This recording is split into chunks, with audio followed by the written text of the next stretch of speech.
පොඩි හඬවල් ටිකක් ඕනි අපිට තවත් අනුකරණ හඬවල් ටිකක්. ඔයා මොනවා සම්බන්ධයෙන්ද ඕන් කතා කරන්නේ? කවුද මොනවා සම්බන්ධවද කතා කරන්න සූදානම් ඉන්නේ? එතුමන්ලා ඇවිල්ලා ඉන්නේ මම හිතන්නේ කීප දෙනෙක් වෙන්නේ. හඟුරන්ගේ පැත්තේ කෙනෙක් නිකන් මෙහෙම කිය කියලා මට හිතෙනවා. මේ අම්මලටයි පුතාලටයි දුවලටයි පවුලට ඔක්කොටම කියන්න තියෙන්නේ මම දෙන්නම් හොඳ සර්ප්‍රයිස් එකක් ඊළඟ මව්වරුන්ගේ දෙයට බුද්ධික අපි කියනවා. ඔයා මේ කට්ටියවත් දාගෙන රිවර්ස් එකෙන් එන හඟුරන්ගේ පැත්තට. පිස්සෝගෙන තන තියෙන තේවත්තක් මැද හොඳ ස්පන් එකක් දෙන්නම් අපි ඔක්කොටම කියලා කියයි. සුපමව්වරුන්ගේ දිනයක් වේවා කියලා ප්‍රාර්ථනා කරන ඔක්කොටම. ඊට පස්සේ ඊට පස්සේ මේ තවත් හිටපු කෙනෙක් මෙන්න මෙහෙම නිකන් කියයි කියලා මට හිතෙනවා.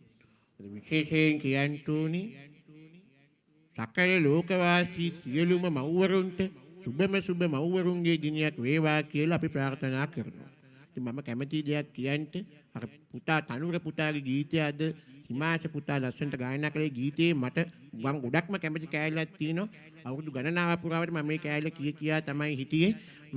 මොකද්ද ඇහිදාර පවණු බෙහෙව්ව නිසා මා එක්ක පවම නොලැබේවි කියා හිත කිව්ව නිසා මා එක්ක පවා මම තරහ වුණා. ඉතින් එහෙම තමයි කිකි යන්තම් අවුරුදු 4කට කලින් කොහොම හරි ලැබුණා. ඒ කෙනෙකුට සතුටින් මටම හදපු සින්දුවක් කියලා මම හිතනවා.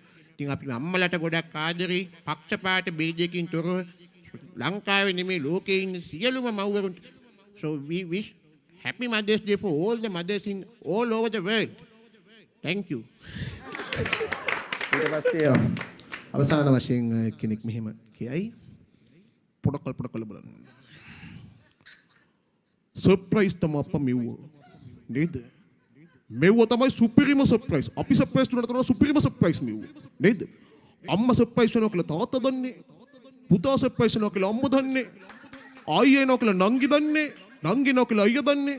ඒ නිසා ඊටාත්ම හොඳට මේ සර්ප්‍රයිස් එක ලෑස්ති කරලා තිබ්බා. හිත ඉල්ලන තරු ඔක්කොටම අපි සුබපතන බුද්ධි කොයටත් වගේ හැමෝටම ඉතින් අපි ප්‍රාර්ථනා ඈ අපි තමයි හොඳටම සර්ප්‍රයිස් කරේ. කට්ටිය හොඳටම සර්ප්‍රයිස් කරේ. අපි සුබපතනවා. ඒ වගේම අපි සියලුම දෙනාගේ මගේ සියලුම දෙනාගේ සුබපැතුම් සකල ලෝකවාසී අම්මලට අපි සුබපතන්න ඕනි. සර්ප්‍රයිස් කරනවා නම් කරනවා අනික ලොවෙත් නැති වෙන්න.